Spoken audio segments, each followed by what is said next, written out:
con el nombre de Con justo juicio. Con justo juicio. Y acompáñeme a Mateo 7, por favor. Ya estudiamos los capítulos 5 y 6 de este Evangelio. Y pues estamos casi por concluir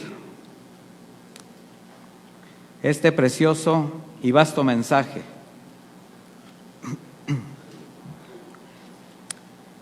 Ya tiene Mateo 7, versículo 1, dice de esta manera: no juzguen para que no sean juzgados, porque con el juicio con que ustedes juzgan serán juzgados, y con la medida con la que miden serán medidos. ¿Por qué miras la paja que está en el ojo de tu hermano y no miras la viga que está en tu propio ojo? ¿Cómo dirás a tu hermano, déjame sacar la paja de tu ojo, cuando tienes una viga en el tuyo? Hipócrita, saca primero la viga de tu propio ojo y entonces verás bien para sacar la paja del ojo de tu hermano. Yo leí la versión Reina Valera contemporánea y bueno, mire, este es uno de los temas controversiales. Siempre va a haber controversias con la palabra del Señor, debido más que nada a las costumbres o a los hábitos que tienen muchos de tergiversar los contextos del mensaje bíblico. Y bueno, aquí precisamente hemos visto en este mensaje cómo el Señor pues dio a sus discípulos y las generaciones venideras, que son como las de nosotros, de creyentes, pues una gran cantidad de riqueza espiritual, de principios del reino. Y esto es lo que nos va a permitir, primeramente, tener una verdadera y plena relación con Dios. También estos principios, mis hermanos, pues nos llevan a una vida de integridad, a una vida de santidad, a una vida diferente. Si yo le preguntara a usted, antes de conocer al Señor, ¿cómo vivía? Puede hacer usted una retrospectiva y puede hacer una comparación de cómo vivía, cómo vive actualmente, si usted ha cambiado sus hábitos, su manera de pensar y de vivir. ¿Qué me podría decir? ¿Le conviene ser como es ahora? Claro. ¿A quién le gustaría regresar? Pues a nadie. Pero ¿sabe qué? Hay muchos que viven con un pie ahí. Y ese es un problema. Y precisamente cuando la consagración o cuando la obediencia, cuando el corazón no le pertenece completamente al Señor, cuando sus principios no se asientan en lo más profundo de nuestro ser, pues todavía tenemos esa facilidad natural de regresar a las cosas de antaño y de verlas apetecibles, de verlas todavía como gratas, al grado de que queremos acomodar la palabra de Dios a nuestra conveniencia, y eso no es posible. Precisamente fue lo que hizo el Señor en este mensaje y en todo su ministerio, darle el verdadero sentido a las palabras del Señor, lo que tenían en aquella época como escritura hasta ese día, ¿verdad? El Pentateuco, o sea, la Torá, los profetas, todo lo que son profetas menores, mayores, salmos, proverbios, bueno, todo el Antiguo Testamento, pero ya le habían dado otro cariz, o sea, ya le habían dado otras perspectivas. Y precisamente vemos cómo, recapitulando un poco, pues el maestro hizo primero un balance, ¿verdad? Mostró el carácter del hombre verdaderamente temeroso de Dios, esas evidencias que debe exhibir, resultado de su conversión, de su desarrollo, de su crecimiento espiritual.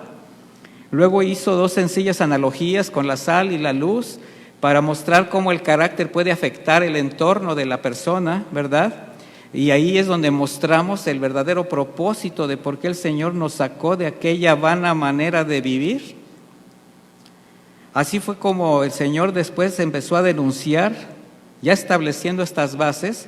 Bueno, aquellos que confían en las riquezas, en las cosas materiales, aquellos que no buscan primero la justicia del Señor, sino que buscan las añadiduras.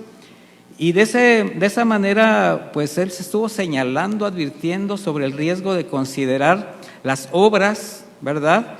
Las terrenales, las religiosas, las sensuales como suficientes para agradar a Dios. De tal manera que ahora, después de habernos enseñado lo que vimos la semana anterior, acerca de la confianza que tenemos que tener en el Señor, de quienes confían en sus recursos, de quienes confían en las riquezas, pues ahora nos va a hablar de algo muy importante, la importancia en el hablar, la importancia en el juzgar, cómo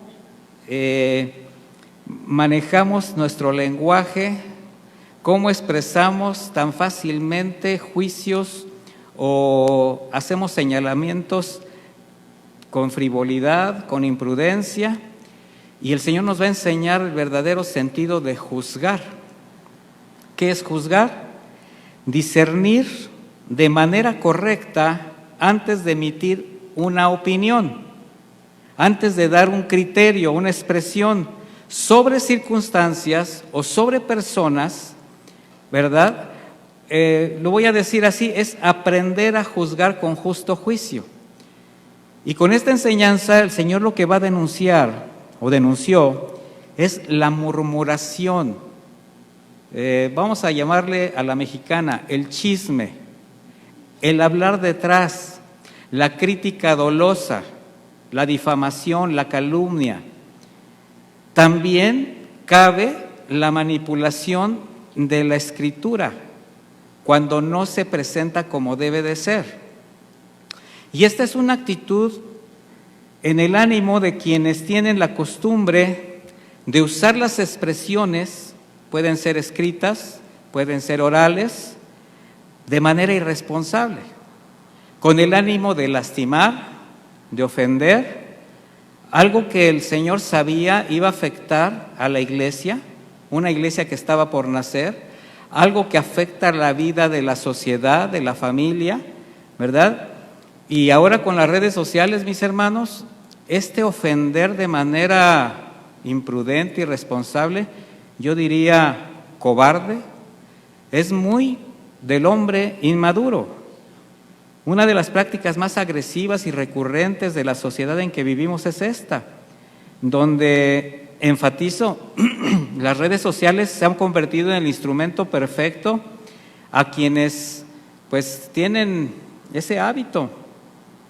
Pero al expresarse de esa manera, lo único que están haciendo evidente es un carácter inmaduro y con un alto grado de cobardía. Es tanto así como tirar la piedra y esconder la mano. Sí sabe lo que es eso, ¿verdad?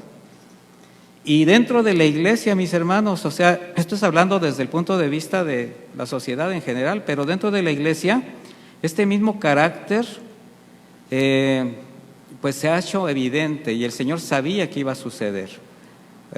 Una carencia de discernimiento, de criterio, que hace que muchos creyentes no entiendan el verdadero propósito por el cual el Señor nos constituyó en un cuerpo. Porque cuando usted agrede a su hermano, cuando usted critica a su hermano, cuando usted hace un señalamiento impropio, pues está afectando a todo el cuerpo espiritual de Cristo. No sé si se ha usted percatado en eso, que ya somos uno, ¿verdad? Volteo a ver a su alrededor y esas personas que fueron rescatadas como usted de la vida anterior, que se arrepintieron y por la sangre de Cristo ahora son salvos, que fueron lavados, son sus hermanos y pertenecen al Señor y son igual que usted delante de Dios.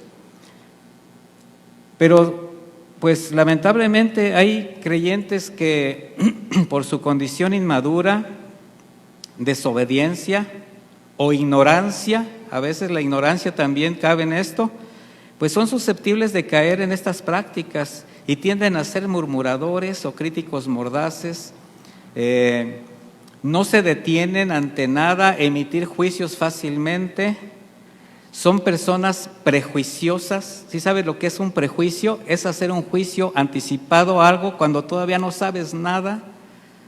¿A quién le ha tocado estar en una conversación donde ni siquiera le toca participar, estar como de oyente o de, voy a decir, de metiche, ¿verdad?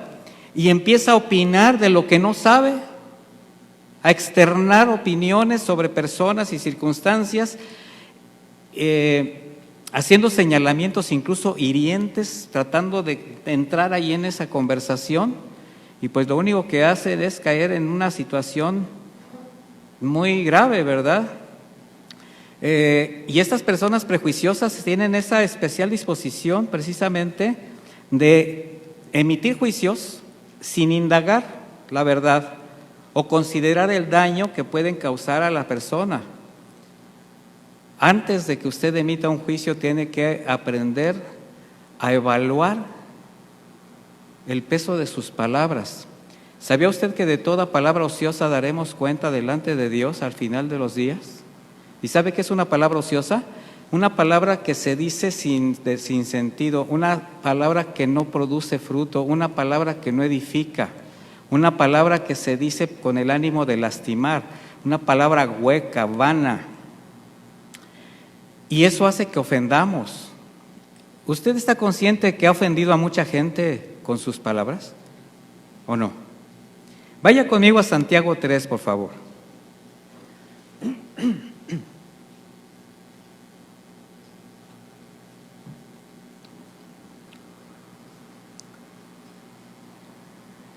Porque hay quien dice, pues es que yo no ofendo a nadie.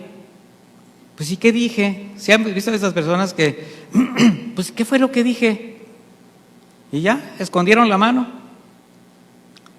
Dice Santiago 3, versículo 2, porque todos ofendemos en muchas cosas.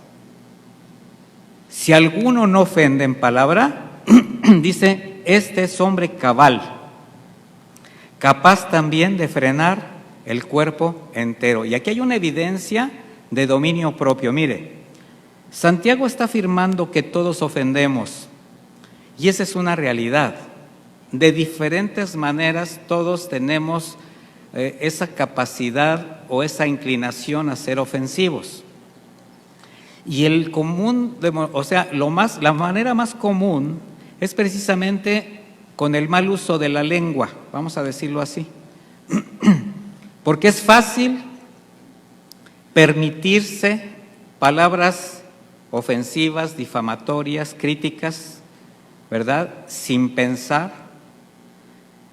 Sin embargo, el mismo Santiago está aclarando que quien llega a tener control sobre sus palabras puede considerarse un hombre perfecto. ¿A qué llama un hombre perfecto? A un hombre íntegro, cabal, un hombre inteligente, aquel que va alcanzando suficiente madurez y lo demuestra precisamente con su prudencia al hablar.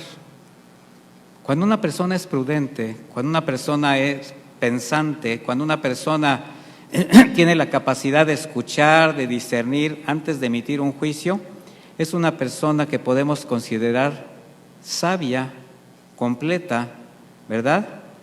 Y aquí lo que está diciendo Santiago es que si alguno tiene realmente control sobre sus palabras, o sea, sobre su lengua, en este caso también sobre su mente, su corazón. Acuérdese que de la abundancia del corazón, ¿quién es la que habla? La boca, ¿verdad?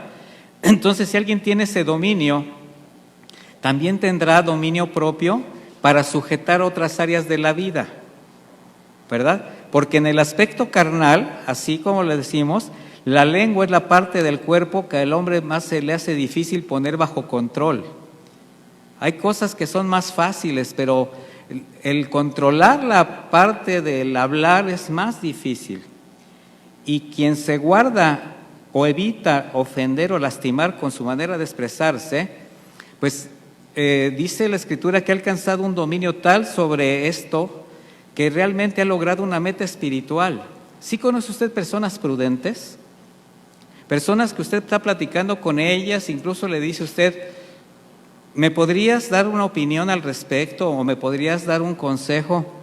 Y te dicen, a ver, primero explícame bien qué es lo que quieres, acerca de qué quieres que te dé el consejo o qué es lo que quieres que yo te responda. Y eso es algo que tenemos que hacer siempre. En el aspecto de la consejería pastoral, esto es algo bien importante, mis hermanos. Los pastores tenemos que estar escuchando tres voces. Estamos escuchando la voz de la persona que nos está expresando su problema, las circunstancias.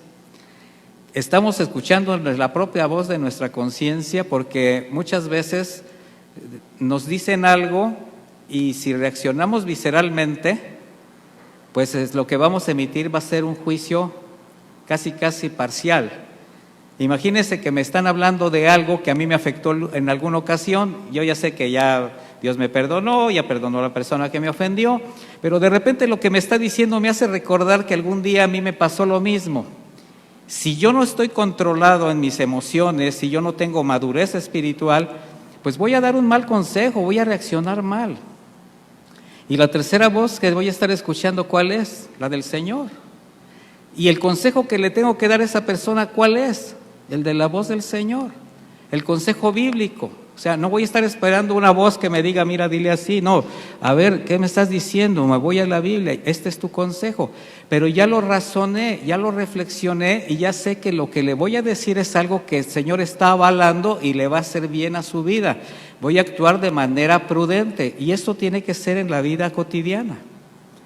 Quizás usted no va a decir, no, pues no me voy a poner así como el pastor, pero sí el escuchar y hacer un profundo juicio, una meditación sobre lo que usted va a expresar, o si no puede, simplemente decirle, ¿sabes qué?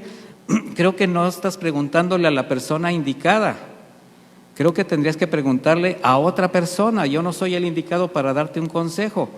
Pero se nos hace bien fácil dar consejos, dar opiniones, ejercer juicios, cuando a veces no podemos controlar ni nuestra propia vida. Es lo que está diciendo Santiago. Ahora, esto no quiere decir que quien controla la lengua ya no tiene posibilidades de tropezar o de pecar. No, sí, mis hermanos, pero estamos hablando de alguien que ha comprendido el alcance de una mala forma de expresión y que sabe controlar eso. Sabe lo que puede provocar una palabra mal dicha o imprudente, y si logra dominio sobre su lengua, dice, es capaz también de frenar el cuerpo entero. O sea, va a tener ya un control sobre otras áreas. Así es como Santiago compara el ejercer dominio sobre la forma de hablar con el control sobre otros miembros del cuerpo, al considerar que se requiere un esfuerzo mayor para tener la lengua controlada que cualquier otro miembro del cuerpo. La lengua es fácil de moverla, mis hermanos.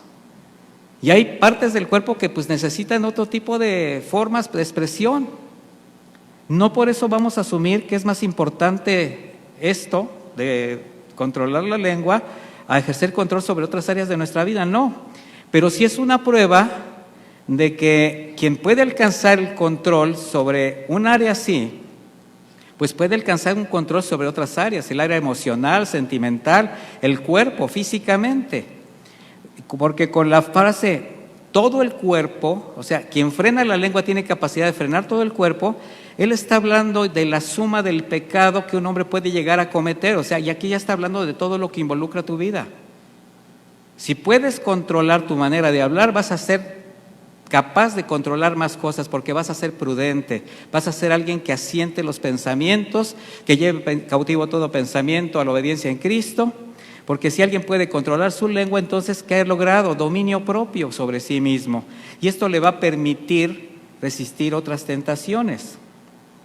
Sigue diciendo Santiago en el versículo 3, he aquí ponemos freno en la boca de los caballos para que nos obedezcan y dirigimos también su cuerpo entero.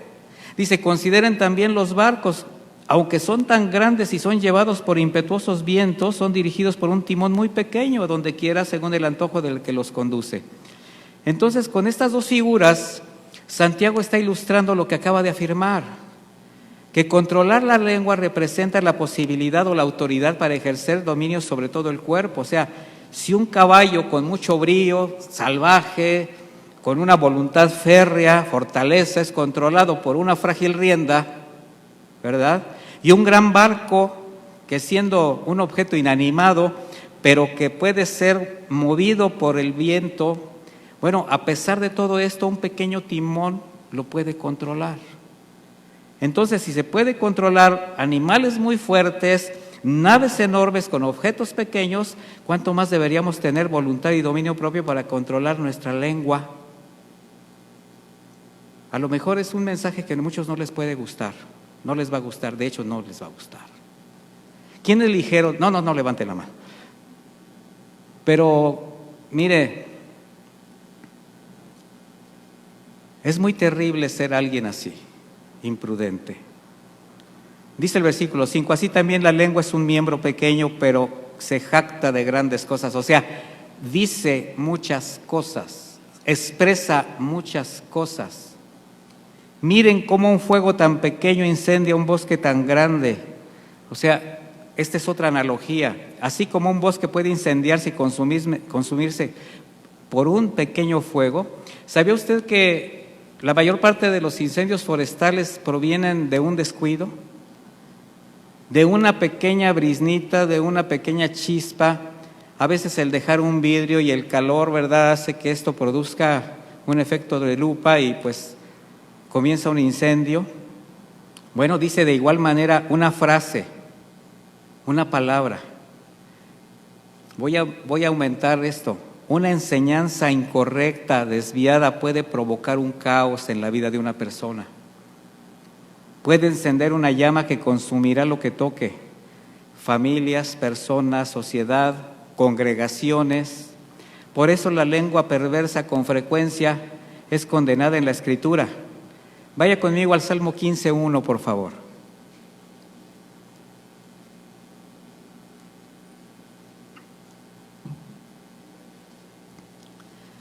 Salmo 15, versículo 1. ¿Ya lo tiene? Dice, Jehová, ¿quién habitará en tu tabernáculo? ¿Quién residirá en tu monte santo? El que anda en integridad y hace justicia, el que habla verdad en su corazón, el que no calumnia con su lengua, ni hace mal a su prójimo, ni admite reproche alguno en contra de su vecino. O sea, no solamente no emite juicios, sino que en el momento de estar escuchando que están agrediendo a otra persona ausente, se detiene y detiene a los demás. ¿Cuántas veces tú has defendido a alguien que estás escuchando que le están difamando, que están hablando atrás de él y no tienes la capacidad de decir, ¿sabes qué? Cuando menos espérate a que esté presente, ¿por qué no nos los dice delante de él? Y eso es justo. Eso es poner un freno en la boca del que no la sabe reprimir. Salmo 120:12, lo leo, dice, libra mi alma, oh Señor, de los labios mentirosos y de la lengua fraudulenta. ¿Qué se te dará o qué te aprovechará, oh lengua engañosa? Qué tremendo. La difamación, mi hermano, hablar detrás, confabular en contra de los ausentes, es uno de los pecados más comunes que señala a alguien que tiene instintos muy bajos. Pero quien anda en integridad delante del Señor no haya gusto en esto y lo evita. O sea, no se siente bien de emitir un mal juicio. De hecho, cuando dice una palabra imprudente o cuando hace un comentario fuera de lugar, busca la manera de pedir perdón o de resarcir el daño que causó con sus palabras. ¿Usted se ha equivocado alguna vez, mi hermano, emitiendo juicios sin haber pensado y causó algún estrago? Causó incluso que una persona se peleara con otra. Hay quien ha metido este tipo de expresiones pues para lastimar un matrimonio. Es muy común que alguien que no te quiere, que alguien que no está a gusto porque te casaste con fulana persona, ¿verdad?, empiece a confabular ahí para que ese matrimonio se disuelva. Qué triste condición del corazón de alguien que hace eso. Envenenar el corazón de alguien. Cuando uno lo hace porque en un momento dado no pensó a tiempo, no reflexionó, emitió un juicio a destiempo, pues tienes oportunidad de resarcir el daño y de dar una explicación y dar la cara. De hecho, si lo has hecho y te acuerdas, sería bueno que si supiste que eso causó daño, pudieras resarcir ese daño. Por eso quien anda en integridad, pues evita esto, tratando los asuntos de frente, con dominio propio, con mansedumbre, controlando su manera de hablar. Por eso no se atreve a desacreditar ni se involucra en chismes. No le gusta comer carne humana. ¿A quién le gusta comer carne humana? Es comer a otra persona, ¿verdad? Comer carne humana. En el lavadero. Así se dice, ¿verdad? Vamos a comer carne humana. Bueno, no se dice así, ¿verdad? Pero qué triste es ver cómo se puede lastimar tanto con un miembro tan pequeño. Y mire, tenemos que entender que todos habremos de ser juzgados conforme a nuestras obras, también conforme a nuestras palabras. Y los creyentes de toda palabra ociosa daremos cuenta. Y sin duda juzgar injustamente será uno de los pecados por los que muchos daremos cuenta en el juicio final. Mire, aunque usted ya piense que ya pasó todo eso está anotado. Sí, el pecado es perdonado, pero qué importante es la restitución, qué importante es restituir el daño, qué importante es pedir perdón. Entonces vamos a ver ya con este antecedente qué es juzgar y cómo debemos juzgar. La palabra juicio o juzgar viene de un vocablo griego crisis, con K, crisis.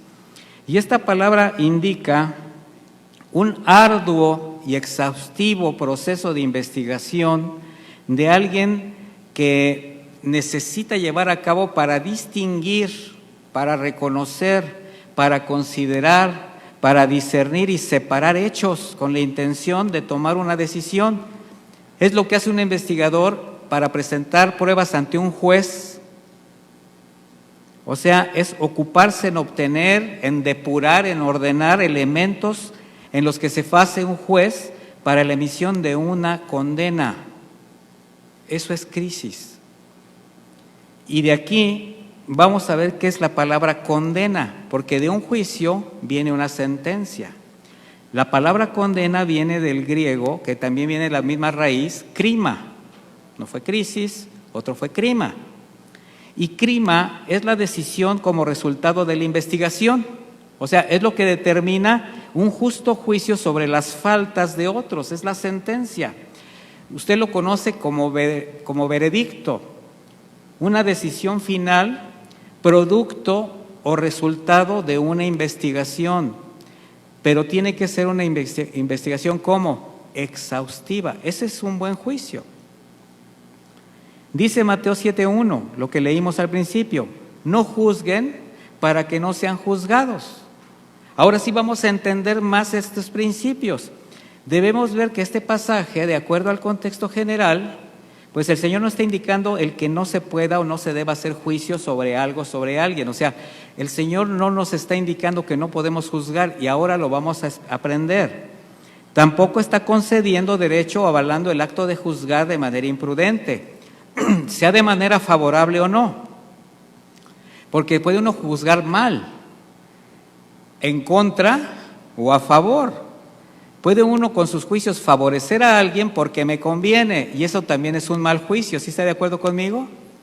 Pero también vas a juzgar mal si para desacreditar a alguien emites ese juicio.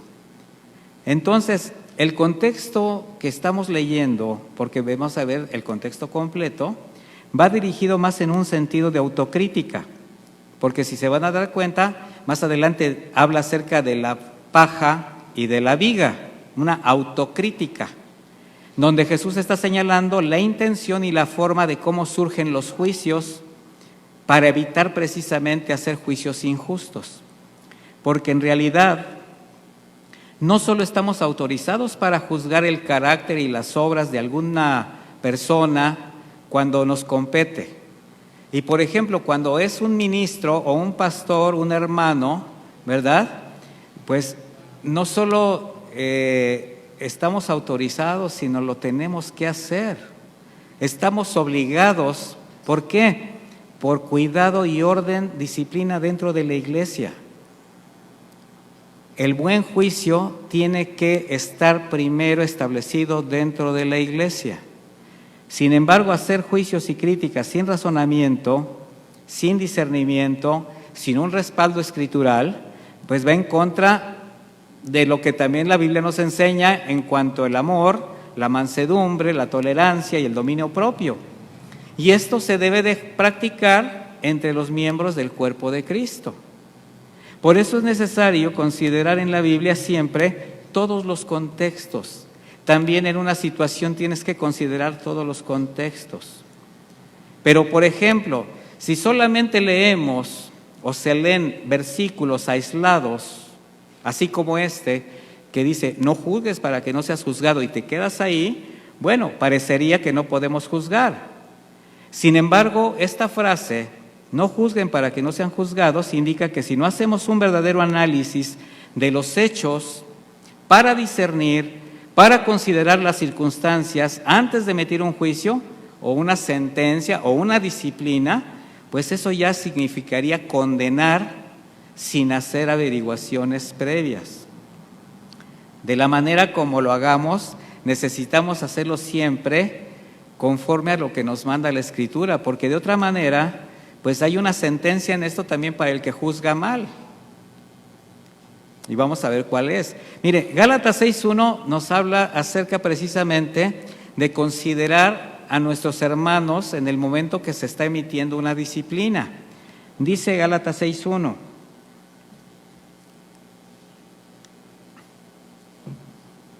Estoy leyendo Reina Valera actualizada.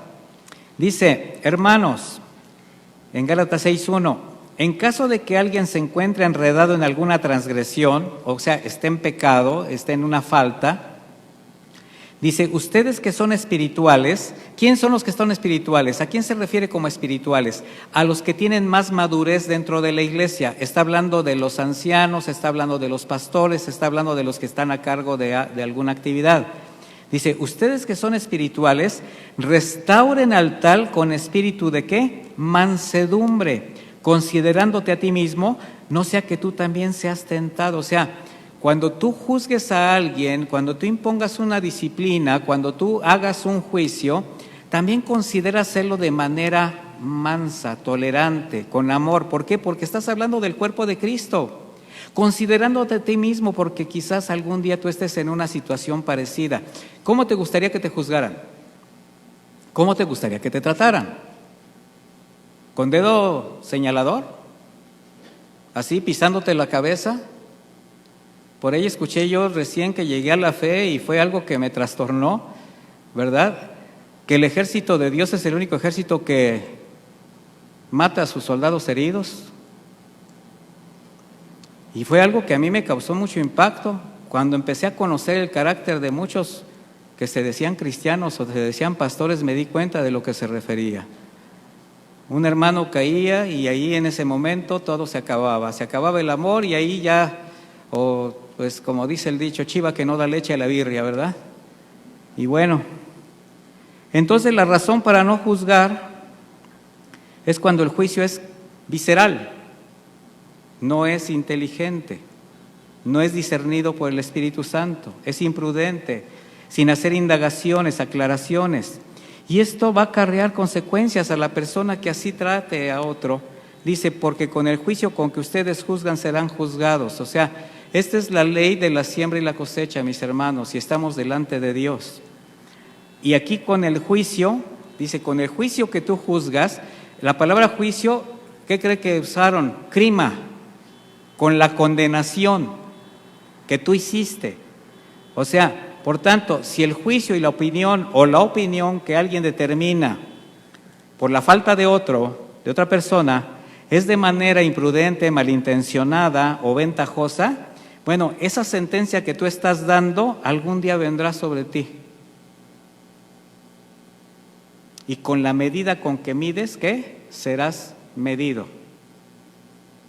Ahí ya como que nos puede poner a reflexionar. Ya creo que cuando menos por temor, mi hermano, por temor de Dios, si yo apelaría mejor a la obediencia y al amor, a la prudencia, al dominio propio, pero a veces quizás solamente por no ofender al Señor, por amor.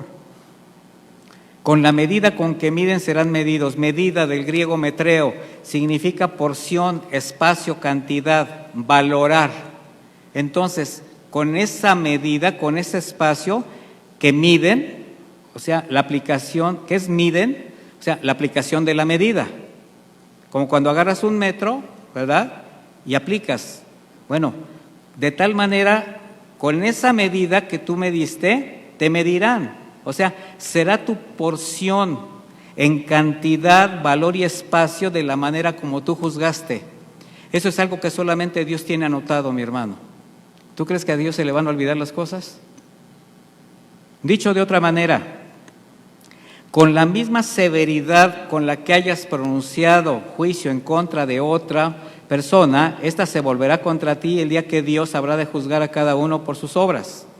Simple y llanamente cosecharás lo que sembraste, porque todos seremos juzgados algún día delante del Señor.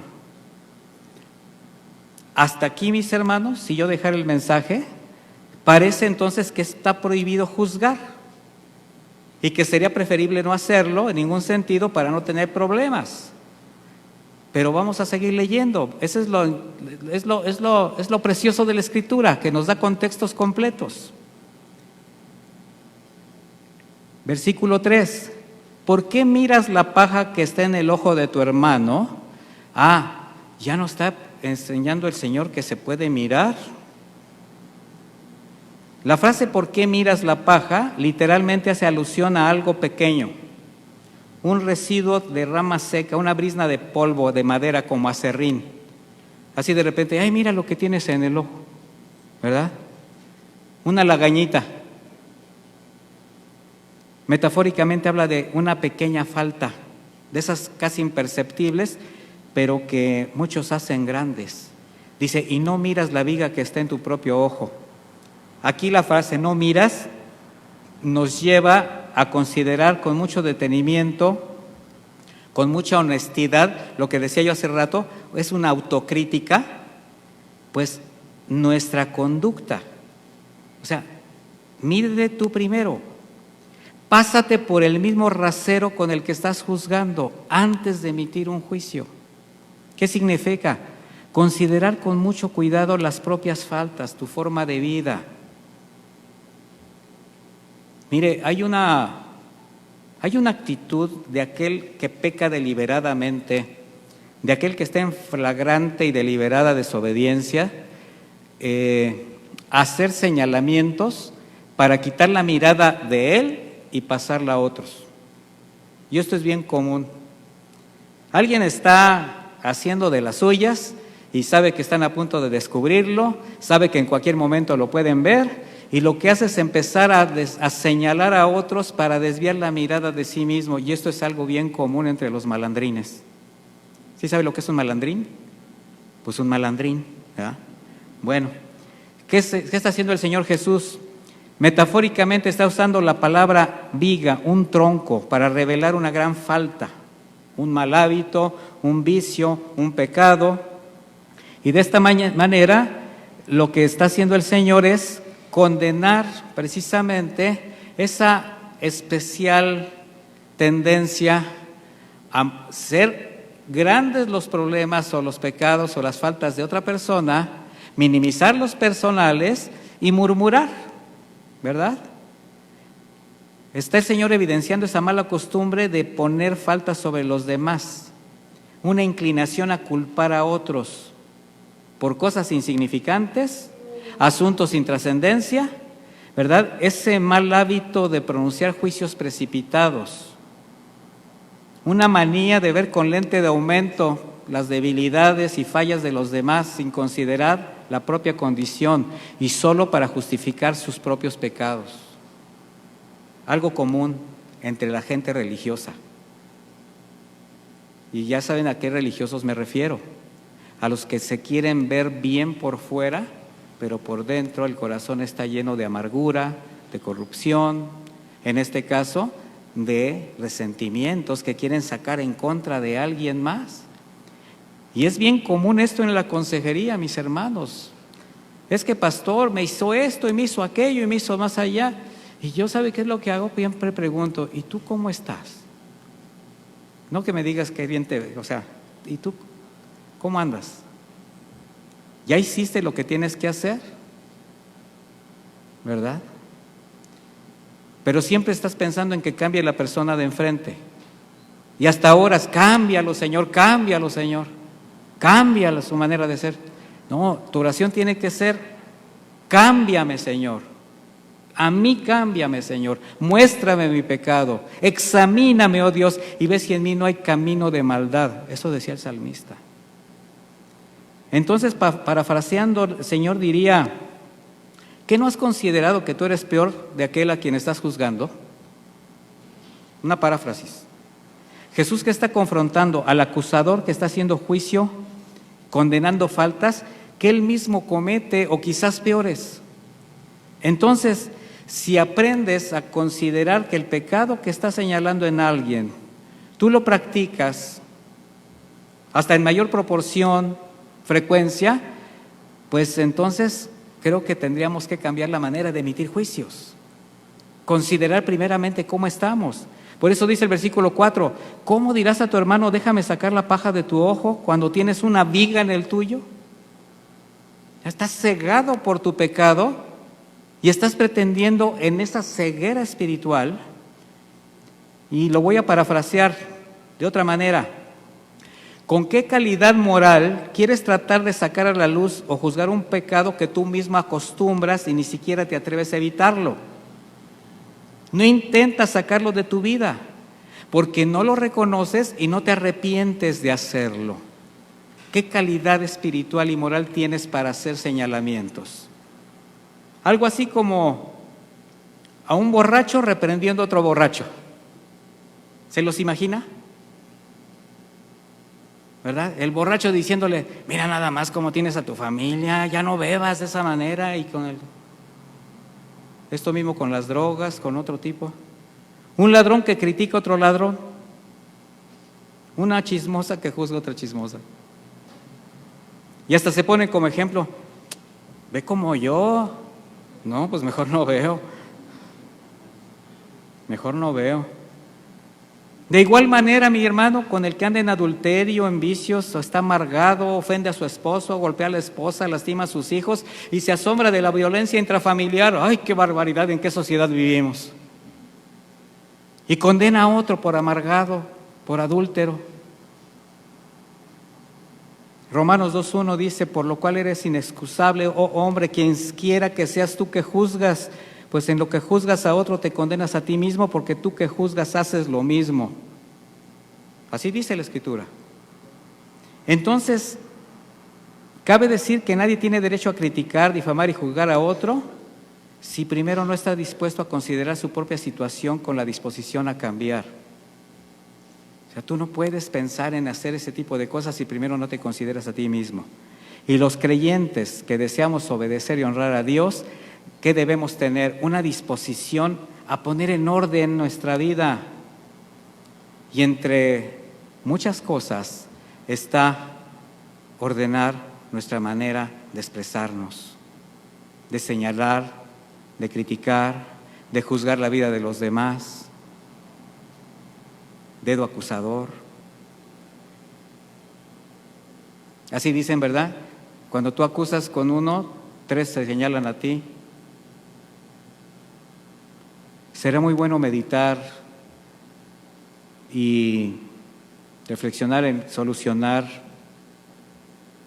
dejar delante de Dios las fallas, defectos, pecados personales,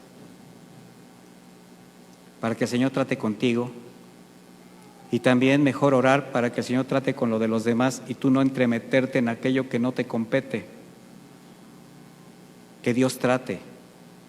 Y si ya tienes la calidad moral para hacerlo, entonces hazlo. Pero el Señor dice en el versículo 5, hipócrita, saca primero la viga de tu propio ojo. Jesús nuevamente usa la palabra hipócrita diciendo, farsante, ya deja de actuar como si caminaras rectamente. Ahora es aplicado así. Límpiate primero de ese pecado que practicas con cinismo, pero que condenas en los demás. O sea, saca ese tronco de tu ojo. Y entonces verás, dice, bien para sacar la paja del ojo de tu hermano. ¿Qué significa? Que como resultado de tu propia limpieza, con el reconocimiento de tu pecado, con tu arrepentimiento, entonces ahora verás bien. Se traduce como verás claramente. ¿Alguien ha tenido alguna enfermedad en sus ojos que se le llenan de mucha lagaña y amanece a veces hasta con los ojos pegados? Es algo terrible. una conjuntivitis, algo, y no puedes ni abrirlos. Yo recuerdo que de chico a mí me intoxiqué debido a una medicina que no me debieron haber dado, y estuve gravísimo. De hecho, en esa época tenía 12 años y mi mamá me llevó 3 veces a un sacerdote que me diera la extremaunción, ¿verdad? Pero pues no se les hizo, ¿verdad? El Señor me sacó gracias a Dios, aquí estoy. Pero entre otros era de despertar, y que era como literalmente eran capas y se siente espantoso no poder abrir los ojos, no ver nada. No puedes ver claramente. El Señor está diciendo, después de esa limpieza, ahora que recuperaste tu mirada espiritual, acuérdense que estamos hablando espiritualmente, tendrás el carácter y la actitud de mansedumbre, ¿verdad?, para poder sacar la paja del ojo de tu hermano, porque ya estás viendo claramente. Es decir, ahora que tienes la calidad moral y espiritual para tratar adecuadamente con ese hermano, con esa persona que tiene algún problema de conducta, bueno, lo puedes hacer con la sabiduría, el amor, la mansedumbre, el dominio propio que Cristo te ha dado, para que lo puedas regresar al camino. Porque tú tienes que pensar en que esa persona, lo que el Señor quiere es restaurarla a través de ti. El Señor apuesta a la restauración, ¿sí o no? Entonces, cuando tú estás tratando de ayudar a alguien, diga la palabra que usé, ayudar a alguien señalándole una transgresión, ha de ser con mansedumbre, con sabiduría, para traerlo al camino. Y entonces juzgar justamente, para confrontarle conforme a la Escritura, corrigiéndole ¿cómo? Con paciencia, con mansedumbre y justicia. De manera que, ahora sí, la pregunta, ¿está prohibiendo juzgar el Señor? No nos prohíbe juzgar.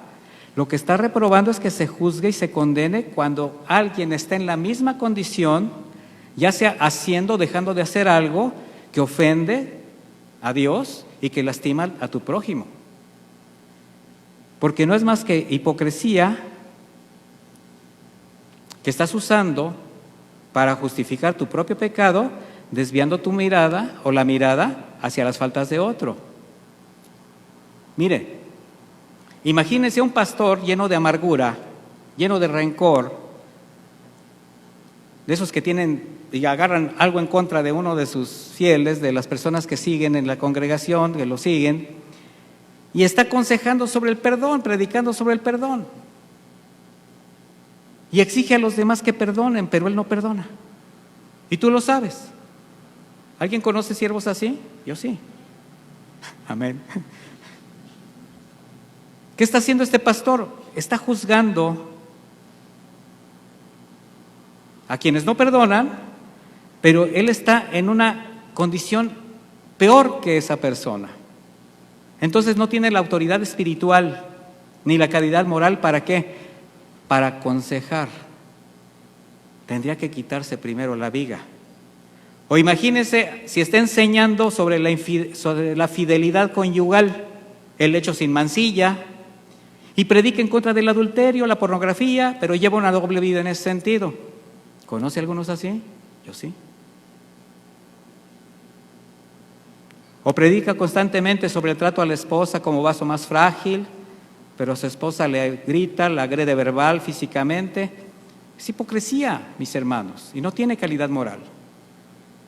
O si un ministro, un pastor manipula la Escritura, manipula la necesidad y la fe de los hermanos para obtener beneficios personales, otro pastor no tendría la calidad moral para predicar en contra del pecado de la avaricia, ¿verdad?, de quienes llenos de codicia se enriquecen con ganancias deshonestas. O sea, tú no puedes hacer esos señalamientos si estás en la misma condición.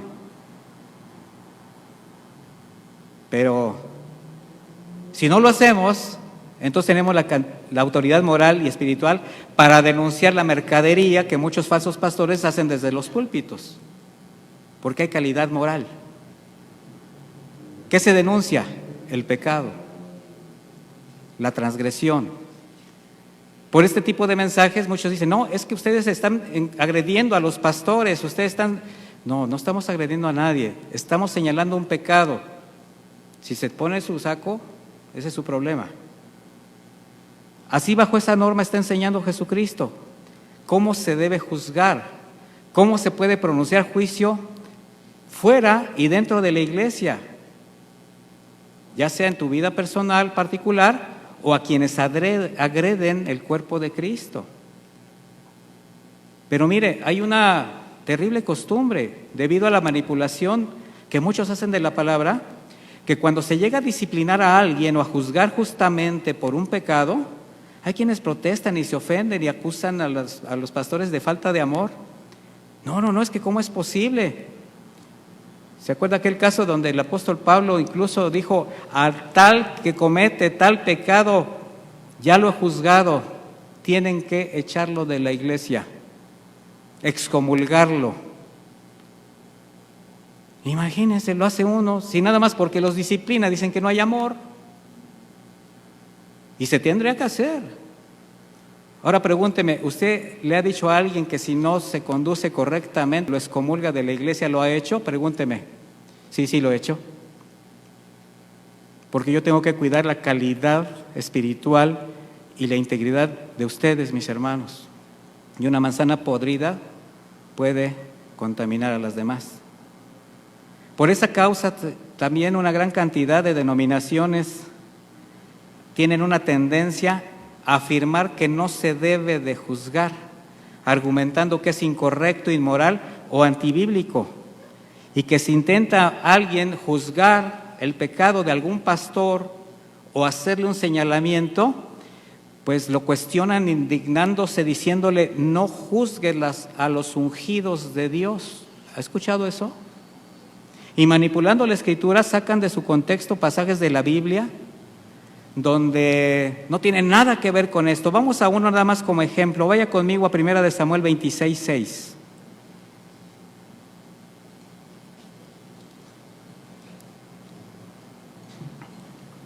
El contexto es que Saúl está persiguiendo para matar a David. Y lo encuentra David.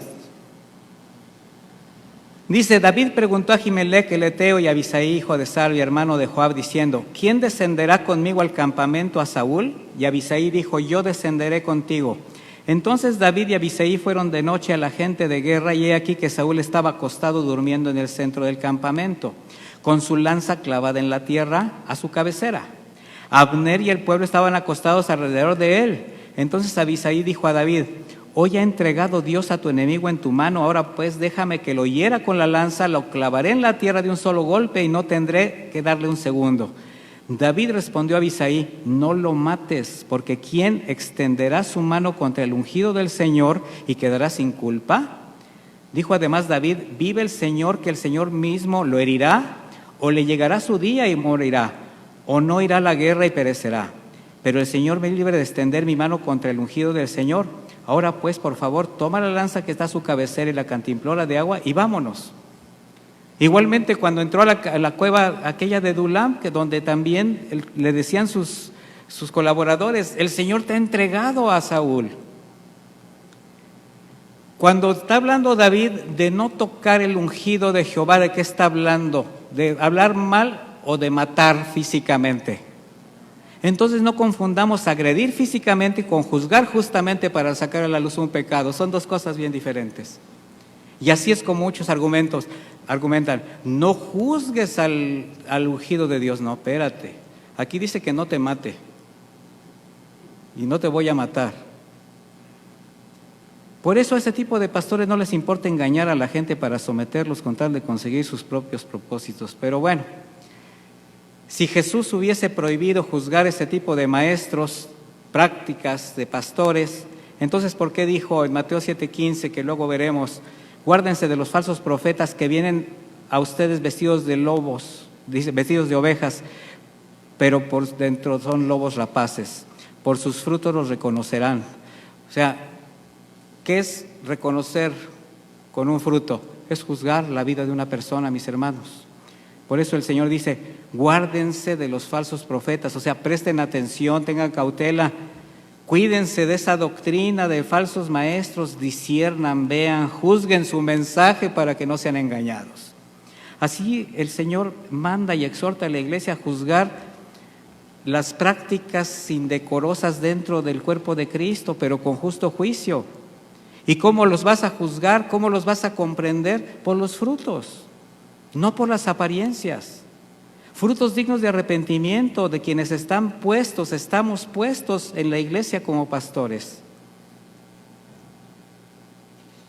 Erróneamente se hacen prácticas diferentes precisamente, y eso ha traído muchas consecuencias en la iglesia. Y se traen muchas situaciones que vienen de afuera. Pero como todo esto proviene del mundo, es por lo que la gente se deja impresionar, mis hermanos. Mire, hasta para juzgar dónde te congregas.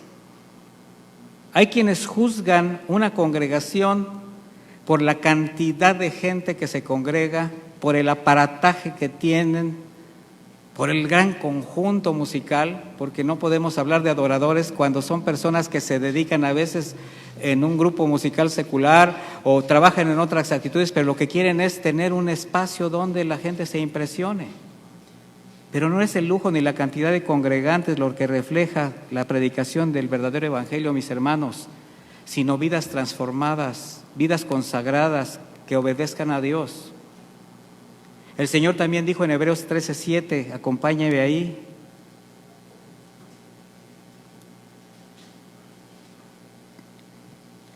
Dice, acuérdense de sus pastores que les dieron a conocer la palabra de Dios. Consideren cuáles son los resultados de su conducta e imiten su fe. ¿Usted cree que esto no es un juicio? Claro que sí. Consideren, dice, juzguen su conducta, y si esta conducta es correcta, imita su fe. Sométase a ellos. ¿Por qué? Porque están caminando conforme a la voluntad de Dios. Pero si la conducta de ese pastor no es de una persona, de un creyente que se sujeta y honra a Dios, bueno, considere y acuérdese de sus pastores. O sea, por un lado el autor de Hebreos está diciendo, considera a tus pastores, honra a tus pastores, pero también está diciendo, considera cuál es el resultado de su conducta. Nosotros no somos superhombres, gigantes espirituales, intocables, no somos los ungidos del Señor. El único ungido del Señor se llama Jesucristo, y Él fue enviado con un propósito que cumplió. Ungido de Dios significa enviado de Dios. Así que, mis hermanos, necesitamos entender y no pretender que el ministerio es un fuero como el de los políticos para delinquir. Es por demás aberrante. Pero hay de siervos a siervos. Recuerda a David que siendo un poderoso rey, cuando fue reprendido, cuando fue confrontado por el profeta Natán, en lugar de enojarse y quejarse porque lo estaban juzgando, porque lo estaban exhibiendo, lo que hizo fue reconocer su pecado, se arrepintió y con toda humildad clamó perdón al Señor como un verdadero hombre de Dios. Y en el Salmo 51 nosotros podemos leer cómo se arrepiente un hombre conforme al corazón del Señor. Por tanto, antes de juzgar, ¿qué es preciso? Examinarnos con cuidado, con detenimiento. Igualmente aquello por lo que pretenda ejercer usted un juicio. El Señor no está diciendo no juzgues, está diciendo que juzgues con justo juicio, que refrenes tu manera de expresarte para que no lo hagas con dolo, para no lastimar. Porque siempre tendremos que esperar, mis hermanos, que quienes son confrontados sea hecho con amor, con mansedumbre, para que lleguen a reconocer con convicción su pecado y procedan al arrepentimiento. Santiago 5:19, terminamos con esto. Dice así: hermanos, si alguno de ustedes se ha apartado de la verdad y otro lo hace volver a ella, sepan que el que haga volver al pecador de su mal camino, lo salvará de la muerte y cubrirá una gran cantidad de pecados. Entonces, ¿qué es lo que el Señor nos está mostrando? El carácter de un hombre prudente, cabal, que ha madurado, que está agradecido por una salvación tan grande, que sabe que pertenece a un cuerpo espiritual y lo respeta. Así que, en conclusión, mis hermanos, juzgar las situaciones, las faltas y el pecado con justo juicio deben estar acompañadas de una mansa, recta y sabia confrontación. Y eso va a ser de bendición para quien lo reciba con humildad. Un corazón que reconozca que ha fallado a Dios, que ha ofendido a sus semejantes y que lo que necesita es reconsiderar sus caminos, regresar a las sendas para caminar rectamente. Entonces, ¿se puede juzgar, mis hermanos? Sí, pero con justo juicio. Vamos a hacer una oración. Si quiere ponerse de pie, vamos a descansar un poco de la silla.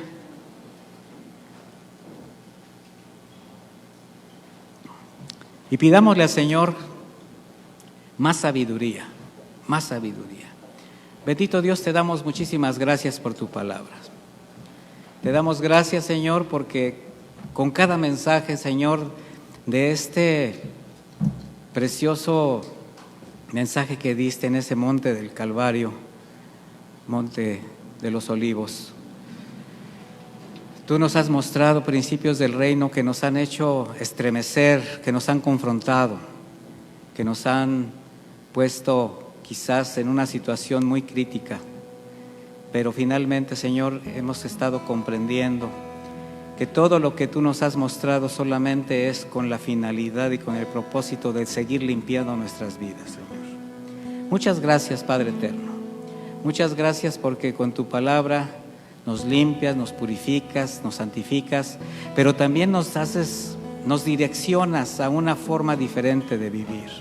En este caso, nos has hablado de la emisión del buen juicio, de la expresión mansa, humilde, la que construye, la que edifica.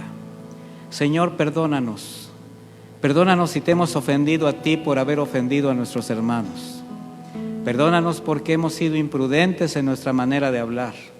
Perdónanos porque hemos sido prejuiciosos en la manera de concebir a otras personas, a nuestros propios hermanos, a nuestra propia familia. Y no hemos indagado, no hemos investigado, no nos hemos puesto a prueba antes de emitir un juicio. Perdónanos por ser hipócritas, de querer desviar la mirada de nuestras propias faltas a otros para querer justificar un pecado. Ayúdanos, Señor, a limpiar nuestro corazón. Ayúdanos, Señor, a que nuestras palabras no sean ociosas, sino que sean de edificación, que sean de bendición, que construyan, que levanten, que reanimen, que consuelen. Y sí, Señor, que confronten, que hagan que los que caen se levanten, que los que andan desviados vuelvan al camino recto, pero que lo hagamos con amor, con mansedumbre, con dominio propio, con el amor que tú nos diste, Señor, de la misma manera como tú nos diste, porque tú no nos juzgaste, tú viniste aquí para perdonarnos, Señor, sí para señalar el pecado, sí para que lo reconociéramos, pero para que pudiésemos arrepentirnos y tener una nueva vida contigo. De esta manera, Señor, ahora queremos pedirte que nos ayudes a cambiar ese carácter prejuicioso, crítico, señalador, ese carácter que ha causado muchos problemas, que quizás ha hecho que muchos caigan, que muchos se hayan desanimado de la fe. Pero, Señor, siempre es tiempo para regresar, siempre es tiempo para restaurar. Gracias por tu palabra, Señor.